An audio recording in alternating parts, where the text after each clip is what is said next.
ఇంట గెలిచి రచ్చ గెలవాలంటారు. నెతన్యాహు రచ్చ గెలుస్తున్నాడు కానీ ఇంట గెలవలేకపోతున్నాడు.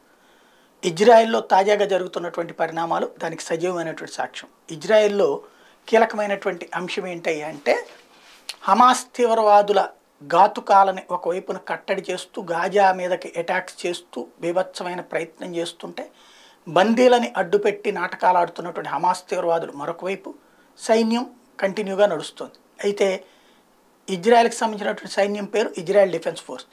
దీనికి సంబంధించినటువంటి మాజీ చీఫ్ ఇప్పుడు కీలకమైన వ్యాఖ్యలు చేశారు. అది నెతన్యాహు ఫెయిల్యూర్, ఇది యుద్ధంలో ఇజ్రాయెల్ ఓడిపోతుంది, హమాస్ విజయం సాధిస్తుంది, బందీలను అడ్డుపెట్టి అది ఆడుతున్న నాటకాన్ని కంట్రోల్ చేయలేకపోతున్నారు అంటే మన ఫెయిల్యూర్ ఇది, ప్రధానమంత్రి ఫెయిల్యూర్ అంటున్నారు. సాధారణ గ్రౌండ్ ఆపరేషన్స్ మిలిటరీ చేస్తుంది, పర్మిషన్ మాత్రమే ప్రధానిస్తాడు.